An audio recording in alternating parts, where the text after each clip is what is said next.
Okay, so it's been confirmed the UAP hearing is going to be on July 26th. Next week. It is coming soon, guys. So let's talk about it.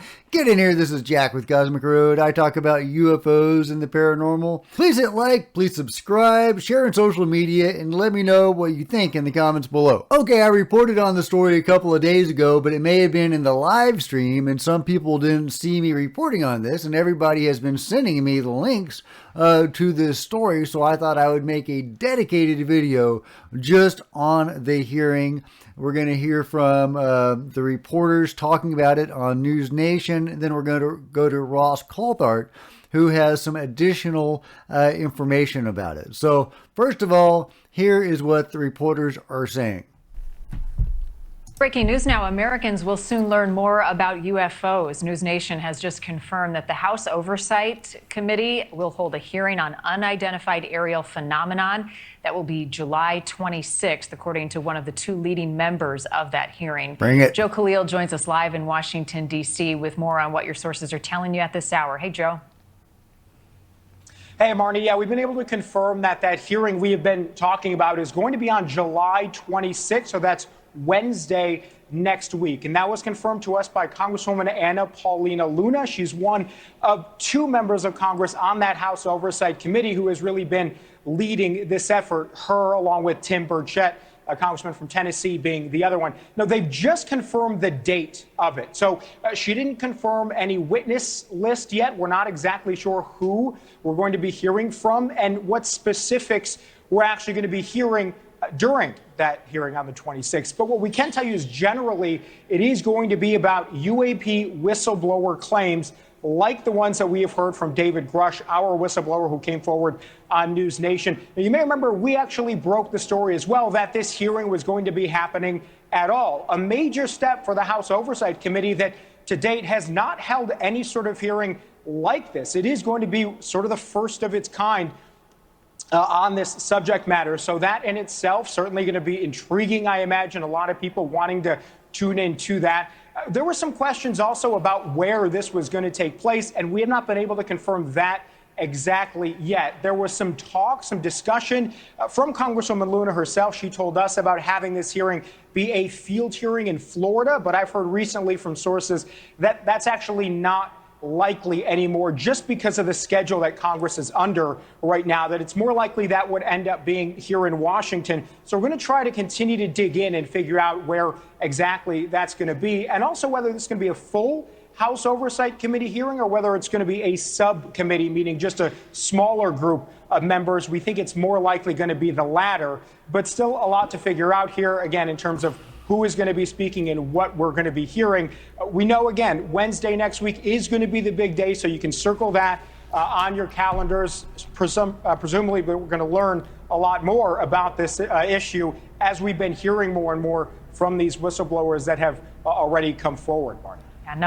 Yeah, you can bet I'm going to be watching that live, get my popcorn ready, get my notepad ready, going to take furious notes. Man, that is going to be an exciting day. When I originally heard about this news, that there was going to be a hearing, I actually heard there were going to be two hearings, one in Florida and one in Washington. But he's saying now there may just be one hearing, and it's going to be in D.C. So, you know, we'll see. Lou Elizondo has said he's going to be in D.C. at the end of the month. So I would think that he is going to be testifying at the hearing, but we'll find out. David Grusch has got to be a shoo-in, right? I mean, we wouldn't have a hearing without David Grusch. I mean, that's the whole point of the hearing, I would think, is to hear his testimony and corroborative information. So, and further information, hopefully, from the direct participants of the UFO crash retrieval and reverse engineering programs that David Grusch uncovered. Who else is going to be a whistleblower? I don't know, but Ross Coulthart has some comments and some further refinements about the hearing that is to come. And I think this will evolve our understanding of the hearing to listen to what Ross has to say. There's no visuals. I'll try to make some funny faces to keep it entertaining, but I don't really want to distract from Ross. So here goes. And I know that you have your finger on the pulse of these hearings going on in D.C., so I thought I'd tee you up to brief us on that one. Sure. Well, I mean, what I do know is there's apparently going to be a hearing on the 26th of July, and it looks like it'll probably be a subcommittee of the United States Armed Services Committee, the House, and I'm told David Grusch probably will be testifying, and I'm told also that there are plans for possibly 3 other witnesses to testify. And hold on to your horses, because it's frankly, I just can't believe it. Frankly, it's amazing to me how quickly this is all unfolding. But I think you can expect some pretty candid admissions. I want to ask you about that, though. Okay, so I think, is it the House Oversight Committee that with House Oversight? Yeah, sorry, House Oversight Committee with Tim Burchett and Representative Luna from. Right. Well, Comer is the head of the top thing, but he keeps talking about how Representative Luna and Representative Burchett are going to be sort of running the show on this thing. But here's the issue I have. Okay, we know what Dave Grusch has said. Okay, he said it in public to you. He said it on News Nation. He's been widely quoted. And just to remind everybody, he said yes on crash retrievals. Yes, on reverse engineering. Yes, on private aerospace getting involved in this. And frankly, yes, on bodies. So, okay, if we have a House Oversight Committee that starts with David Grusch, is this literally something he's able to say publicly? And then the people after him are going to come on and say, yeah, what Grusch said is all true. And by the way, I had firsthand experience with these craft and these bodies. Is that even possible? Because if that happens at the end of this month, like literally within a week or 2 of what we're recording right now, I mean, that is disclosure. That will be an official government group talking about alien bodies and alien craft. If that happens the way we're describing, it is disclosure. Yeah. Let's just wait and see what unfolds before the committee. But here's there's so much that can be happening.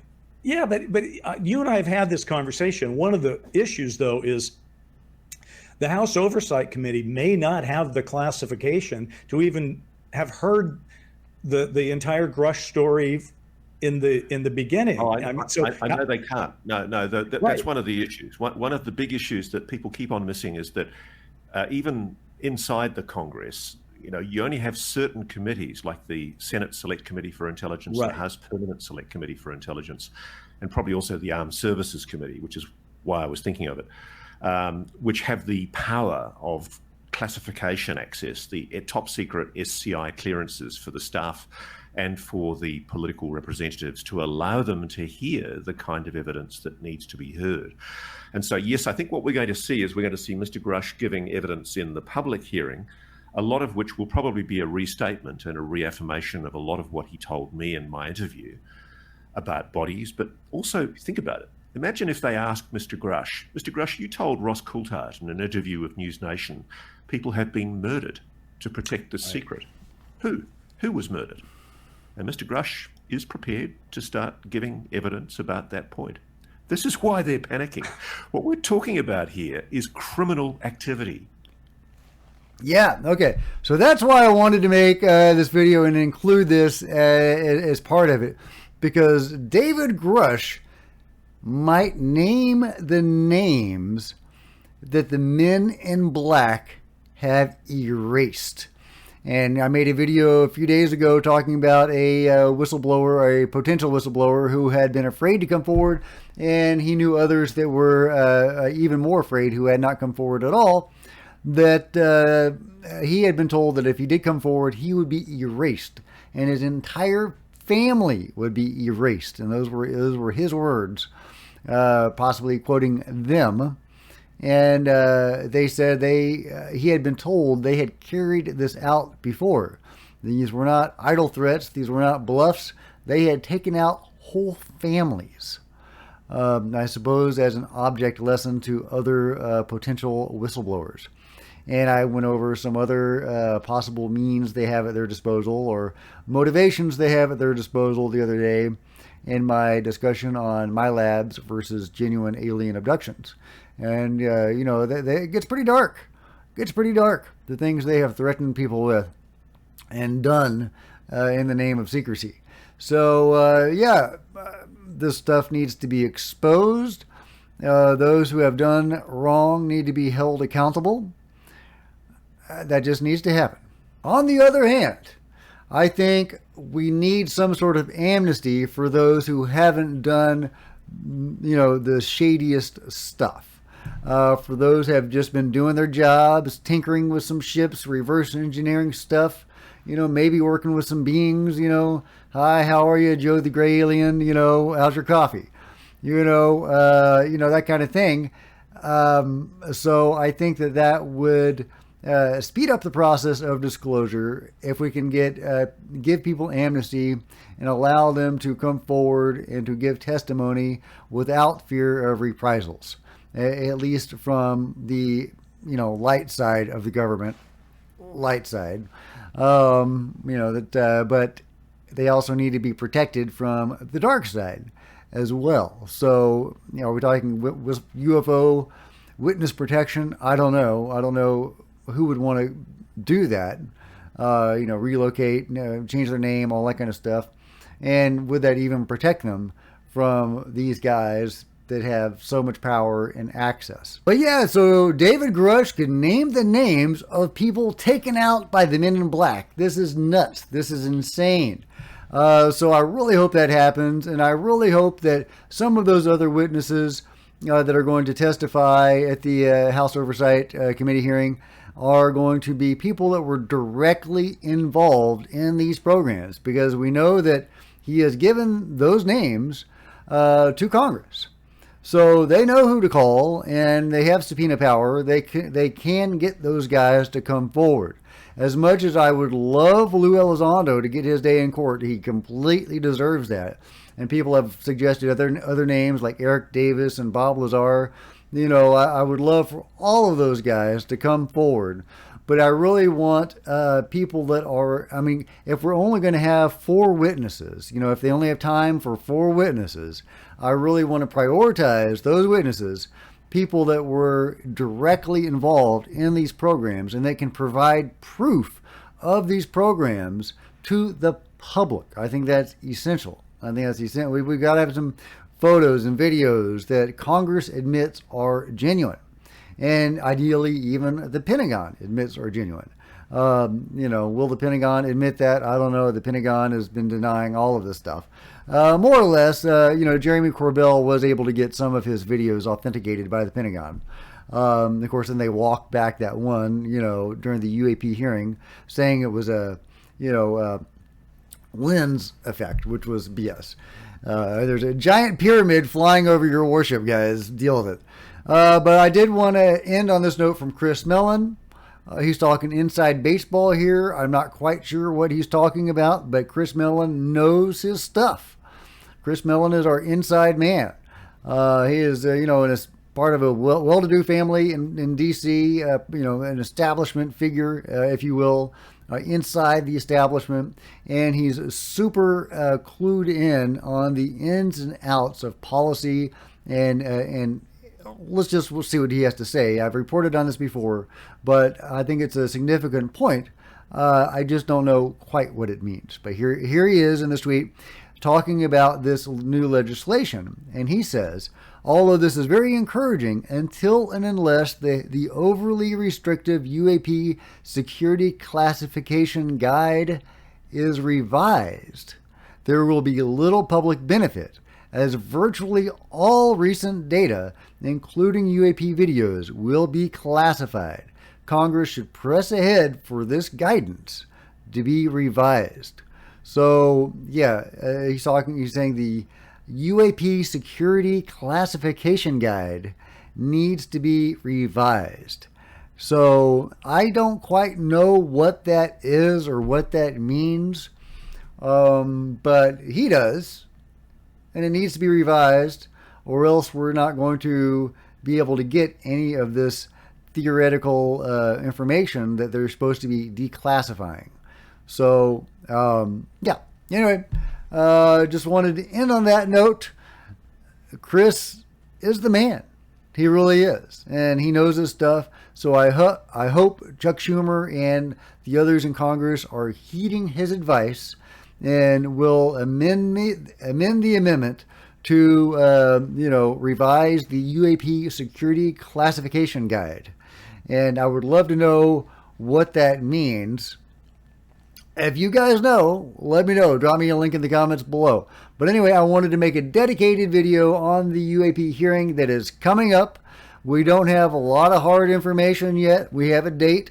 We don't have a time. We don't have an exact location. We don't know who the witnesses are going to be. But it's all coming together, and it's all going to happen pretty darn soon. And I am going to be reporting on it every step of the way. If you guys get a heads up before I do, please send me the information so I can do the research and report on it. And I really thank all of you for who have been sending me links to stories and stuff. That really helps me a lot. And yeah. But if you've enjoyed this video or gotten something out of it, please give me a big thumbs up. Sure would appreciate it. Smash the subscribe button and the bell to be notified of future videos.